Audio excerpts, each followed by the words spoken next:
Vem cá, tem uma coisa que eu sou muito curioso pra saber. E eu preciso perguntar porque essa parte deve ser muito divertida. Eu tava conversando isso com o Eduardo Paes. Que o Eduardo Paes deu um all-in no Lula, né? Eu tô benzão com o Eduardo Paes, né? E aí eu morri de rir. Outro dia eu tava falando com ele, eu falei, cara, eu queria muito ver a tua cara durante a apuração. Ele falou, por quê? Eu falei, porque se o Bolsonaro ganha, tá fudido, irmão. Nada, ele sabe que ele não tá fudido. Não, ele ia tomar porrada e tudo que é nada, porque ele bancou o Lula pra caralho, né? Não, sim. Aí... Mas o meu pai, ele trata todo mundo igual. Não. Inclusive os governadores de pessoal de esquerda. Coisa que cara, o Lula não faz, pode ter certeza. O Eduardo Paes é o maior sabonete da história, irmão. Você não fica puto com ele nem 10 minutos, porque Não, ele mas faz... mas ele tá com quem tá o poder, entendeu? Ele vai foda, atrás. ele é muito bom de resenha. Eu queria saber o seguinte. É o político padrão carioca. Não, cara, ele é o mais carioca dos carioca, né? De todos os políticos cariocas, ele é... E agora absorvendo todos os ex-governadores lá. Eu vi o Pezão, não fizeram nada. Estavam botando 99 anos de condenação nas costas dele. Diminuíram Sérgio Cabral pra zero. saiu. Não, Sérgio Cabral saiu, começou a falar de política agora. Ainda veio da porra da pessoa da direita. Eu falei, que isso, cara? O cara é muito louco, cara. Muito louco. Sabe o que eu acho louco disso aí? Se eu tivesse... Eu não vou nem estar no mérito do que é e o que não é, porque eu realmente não faço ideia de legalmente o que tá certo e o que não tá. Mas se eu sou um cara que cometi um crime ou que eu fiz alguma merda muito grande e tal... Assim, cara, eu sou o tipo do cara que eu deixo a barba crescer, faço uma plástica na cara, eu vou morar no cu da Tailândia, eu não quero nunca mais ver ninguém. Tu vê o maluco lá que matou lá a Daniela Pérez dando palestra, o outro lá que matou não sei o que, o outro que era bandido virou coach. Você ficou olhando e falando, o que acontece com esse país, cara? As pessoas não têm nem vergonha de fazer merda. A cultura acaba sendo tão benevolente, a Richthofen, se não me engano, né? Poxa, a mulher tem um documentário. Tem um documentário dando Não, e ela tinha saídinha em Dia dos Pais, cara. Ela era maravilhosa. Mas ateu tem duto de Natal também. Eu sou ateu, mas eu não tenho duto. Não, mas então, por coerência, que você não acredita em Deus, não acredita em Jesus, Natal, você não tinha que ter duto de nada se tivesse preso. Eu ainda não fui preso. Ainda não cheguei nesse momento. Mas sabe o que eu queria muito saber, cara? Eu tava falando do Eduardo Paes por causa disso, porque eu mandei mensagem pra ele depois perguntando, falei, porra, e aí, Dudu? Eu queria saber o bastidor do dia da apuração. Ele falou, por quê? Eu falei, pô, tu meteu um all-in do cacete no Lula. Então eu queria saber a tua cara vendo lá, o voto a voto. Ele falou, cara, você não tem noção. Quando começou... Ele falou, eu preciso do teu programa pra te contar o desespero que foi. Eu queria saber de vocês. Como é que foi esse... Porque o teu pai tinha muita... Eu conversei com você, com o teu irmão, com o teu pai antes da eleição, nas entrevistas, e com vários ministros do Bolsonaro que eu entrevistei na época, e com vários caras de oposição também. Os caras de oposição juravam que no primeiro turno nem a pau, mas eles não bancavam que o Lula ganharia no segundo turno. A equipe do Bolsonaro tinha certeza que era primeiro turno ou então massacre no segundo. Era bem... Um otimismo bem, assim, fora do ar, não era Mas só é no ar, porque é o não. seguinte, a moral que ele tinha, né, nessa chegada junto com a população de motociata, aeroporto e etc., era maior do que 2018. Sim, mas vocês tomaram um baque com o resultado?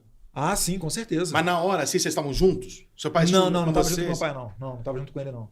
É que, na verdade, também fica um monte de gente junto, etc. Eu não gosto muito disso, não, sabe? Assistiu em casa? Até mesmo quando em 2018, eu não tava na casa dele, eu tava na casa do Carlos, ali do lado, que fica um monte de gente em cima e às vezes sempre tem alguém que acaba te alugando, enfim, melhor você ter privacidade, assiste lá e beleza. Mas enfim, voltando à questão da última campanha. Poxa, Tarcísio bombando em São Paulo. Poxa, Jorginho Melo, Santa Catarina. Onix, Rio Grande do Sul. O Castro, aliado dele, Rio de Janeiro. Né? Manato, segundo turno, Espírito Santo. Então, assim, passa a régua Mato Grosso do Sul, Mato Grosso, Centro-Oeste de maneira geral. Você passa a régua nisso, a exceção do Nordeste, poxa, estava indo muito bem. No segundo turno, aí veio um apoio pesado do pessoal, né? Veio o Zema, né? Botando cada vez mais a cara o Ratinho lá no Paraná, etc.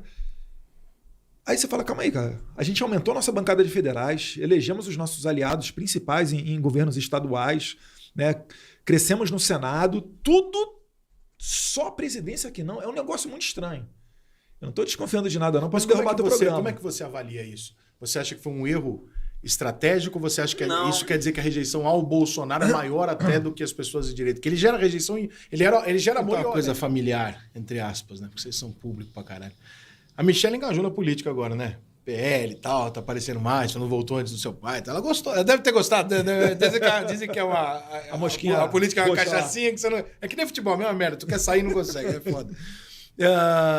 Só que a gente ouviu e a gente viu o teu pai agir diferente na campanha dessa do que na anterior. Especialmente no final. E aí a gente ouviu a história, né, midiática de que o Carlos e a Michelle não concordam com a forma que o teu pai tinha que agir e que seu pai foi mais paz e amor do que deveria e que o Carlos queria que seu pai continuasse batendo. No último debate com o Lula, por exemplo, eu achei que teu pai foi um fofo, porque o Lula levantou as 3 bolas ali que eu falei, puta, agora o Bolsonaro vai sentar no meio dele. havia entre vocês realmente essa não Michele e Carlos, né? Mas entre várias pessoas ali, pô, vai mais leve, vai mais pesado. Vários. Toda hora tinha essa discussão. Cada um aconselhava de uma maneira.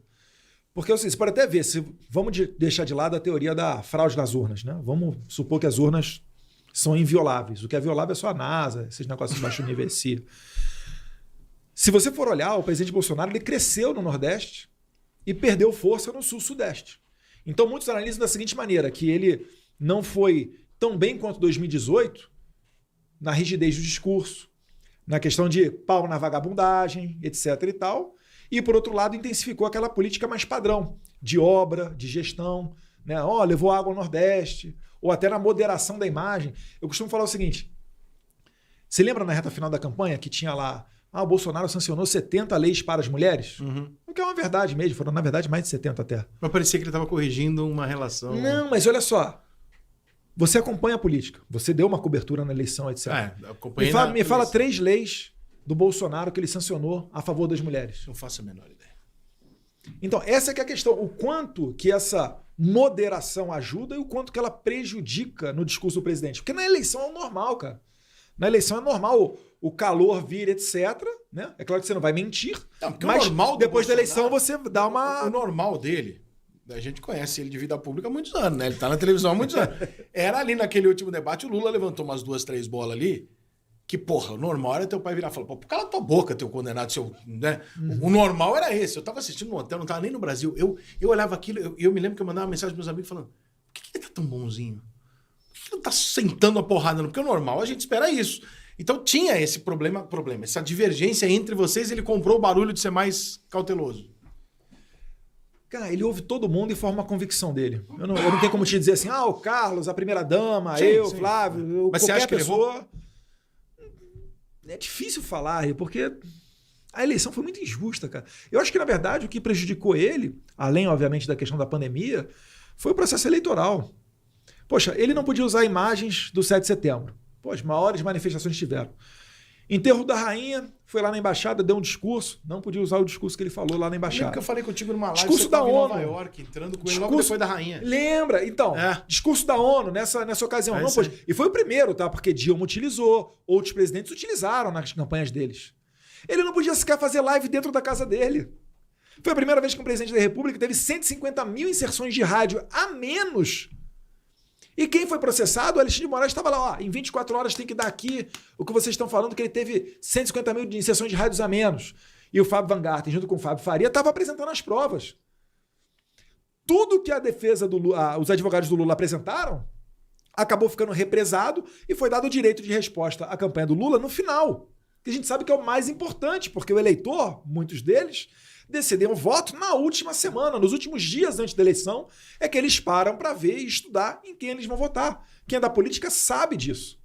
Poxa, isso daí é que, na verdade, foi o grande erro dessa eleição. Isso daí é que também gerou revolta na população, para além da falta de transparência no processo, porque a gente teve um trabalho contra a transparência eleitoral, né, de anos antes da eleição. Acho que esse aí é que foi o principal fator, que não foi uma questão de comunicação, né, propriamente dita assim, não.